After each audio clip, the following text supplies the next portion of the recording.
There were a lot of really funny things that happened to me in college, and this is the story of one of the funniest. It was when I was coming back from a spring break trip. I was doing a service trip over on the East Coast, and we had to catch a train.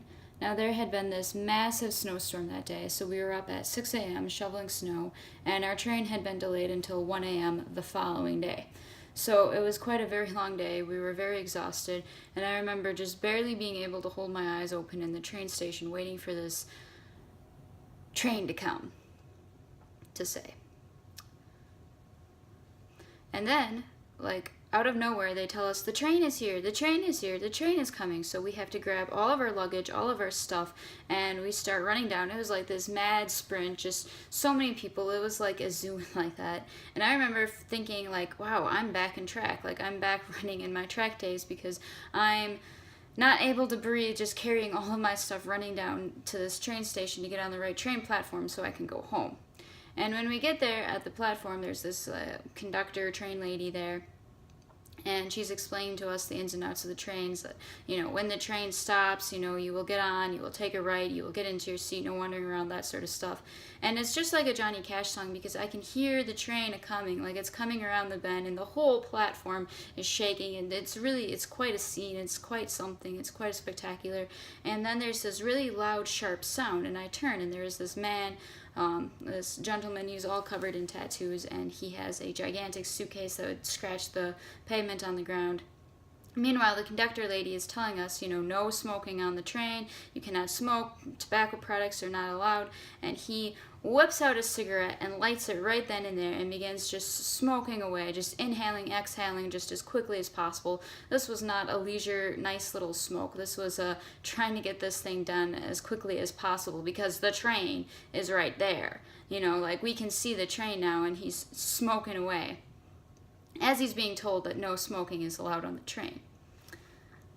So, naturally, there's this puff of smoke that comes and goes in front of my face and one of my friend's face, and my friend turns around, and this wasn't a planned facial expression, it was just his face from the mere exhaustion and all of that.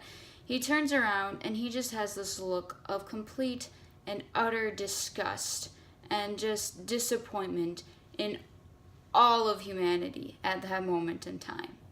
And I thought that was a little on the funny side, so I started to giggle, and just how absurd this situation was, and my giggle turns into a little bit more of a laughter. And as we're boarding on the train, my laughter becomes louder and louder, and eventually we're sitting in our seats and like that, and I'm laughing so loud, it's like a hyena cackle. It's just the funniest thing. It was like all the serotonin in my brain just came out at once.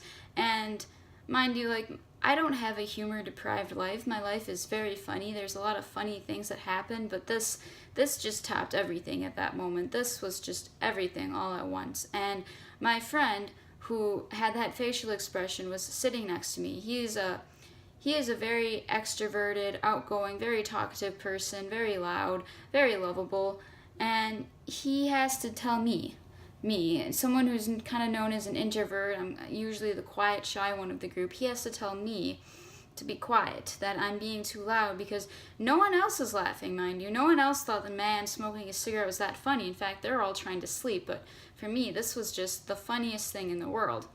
In fact, it was so funny. You know what happened next? I realized that I lost my ticket. I had no idea where I put it, and I'm a very responsible person, so losing a ticket like this would cause me massive anxiety. But luckily, there was just so much serotonin dancing around in my head that I wasn't really bothered at all. In fact, I thought it was even more funny, because now, I lost my ticket. Isn't that just amusing? Isn't that just, the most funniest thing you've ever heard? And my friend, the very charismatic, outgoing one, is digging around in my pockets. He's searching in my purse. He's trying to help me find this ticket, but I can't really be bothered at all because it was just so funny. And the situation was just so absurd. It was so insane. Some people might even say that it was kind of crazy. But what does the word crazy even mean? We use it all the time. Well, according to Google, there are 2 definitions for the word crazy. Number 1, mentally deranged, especially as manifested in wild or an aggressive way. And number 2, extremely enthusiastic. Well, in the most literal of sense, neither of these words really fit what was going on. I wasn't really acting mentally deranged, and the man smoking the cigarette wasn't extremely enthusiastic. I don't know, maybe he was. He was pretty into that cigarette. We use the word crazy, and yet our terms and definitions don't really quite fit the situations. The point that I'm trying to make here is that, like many other words, we use the word crazy improperly, and I'm really tired of hearing it. I want to be clear though, this is not the I hate the word crazy sort of rant going on here. This is not a crazy is politically incorrect speech. This is a I simply want people to use the word crazy with intention. I am not forbidding anyone from using the word crazy. In fact, I still use the word crazy, and I plan to continue to use the word crazy. I just want people to speak with intention. Too often do I hear people say something like, oh, like, don't mind me, like, I'm just crazy, you wouldn't understand, or, oh, don't mind him, he's just kind of crazy. I'm really bothered when crazy is used as a mindless adjective to describe a person. Because to me, saying the word crazy has a negative connotation to it, and it sounds like you are dismissing the person.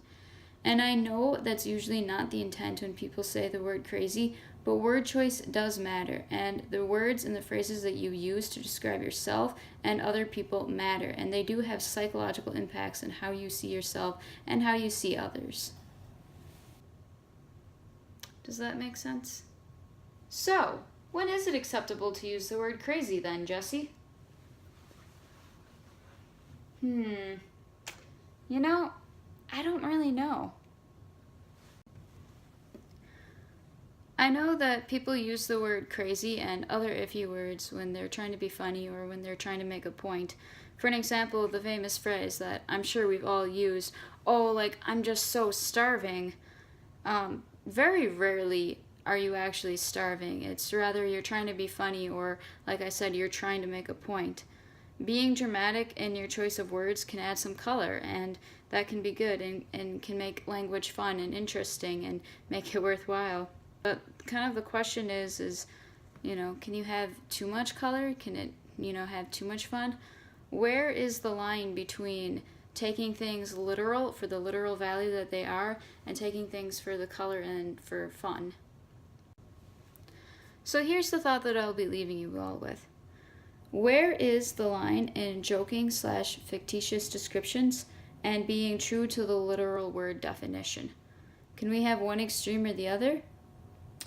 That's really all that I have to say for today. Like I said, I don't have any concluding thoughts for you guys. I just have questions. Oh, and in case you guys are wondering, I did find my ticket. Turns out it was in a different coat pocket of mine than my usual train ticket carrying pocket. Oops. Because it was just this mad dash running around trying to get into this train station so we can get on the right platform so we can go home. So as we get to the right platform and like that, there's this conductor lady.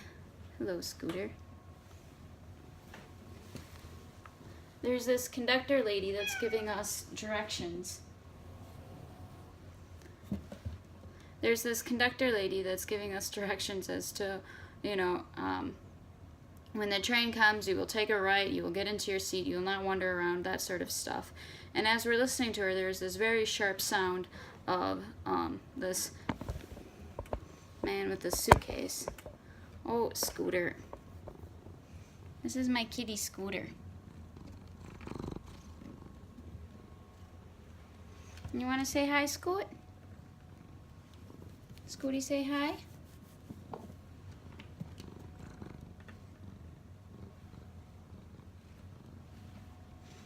No, that's a cat for you.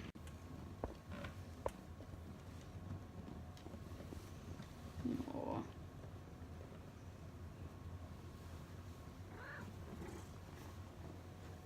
Happy kitty, happy joy, joy, happy, joy, joy.